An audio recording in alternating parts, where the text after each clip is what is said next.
keeping staff happy, that can be a challenge. Basically, staff are human. They have bad days. Sometimes it has nothing to do with practice. But staff also really, really feel and know when you're stressed.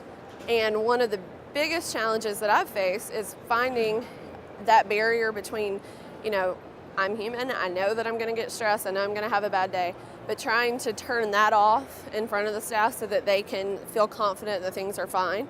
Rewarding them in some way, whether it's bringing in lunch or just, maybe a gift card or something that says, thank you, I really appreciate you. I think appreciation and happiness with staff are pretty much hand in hand. If they don't feel appreciated, they're not going to be happy.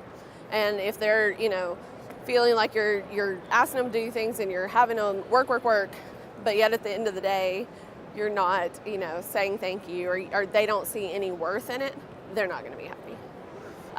If I had to name pick three things that I would say really contributes to keeping a staff happy, I would say the first is just telling them how you feel about them. Even, you're going to have things that they need to correct. You're going to have things that you need to sit down and talk about and build on. But picking out something that they've done, they really, really done well, or that you can compliment, or that you can say, we had a good clinic day because you did this.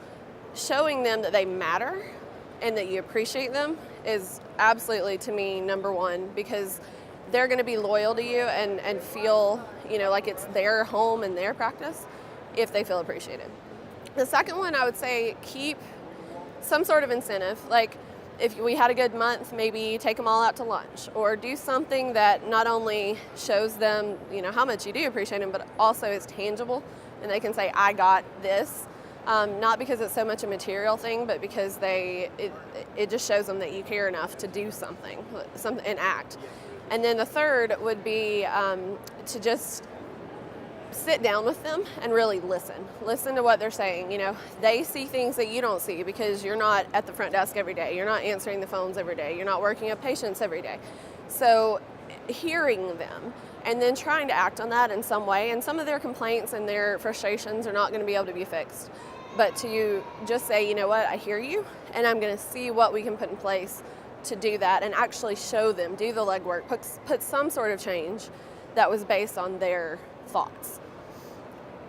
So, when I'm looking at how do I do these things to accomplish a happy staff, I really have to evaluate, okay, how often? Yes, I sat down with them today, but maybe I don't do it again for 6 months. Is that enough?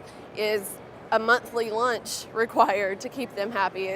I think you have to feel out your staff. Some staff, quarterly, some sort of quarterly thing is going to be enough to keep them engaged and happy. Some staff, it's going to be, more than that. I think as far as the verbal appreciation, that needs to be almost daily. Not necessarily picking out every staff member, but picking, just saying something either to the team as a whole or just as you see it. Somebody did a good job, say, hey, that was great. Thank you for that. Or they went above and beyond, their job duties. Thank you for doing that. I know you didn't have to. Just kind of being alert to that and not in your own little bubble of what else is going on. That should be daily. As far as the tangible things, it really kind of depends on what they've done to, I hate to say deserve it, but what they've done to earn it. And then also really the kind of personality of your staff. And the same goes for sitting down with them. Some staff members that I have really need to be heard weekly. And I know that because I know their personality. Some of them are fine quarterly or even twice a year because they're not that kind of personality that they need to get that off their chest. So listen to your staff, know their personality.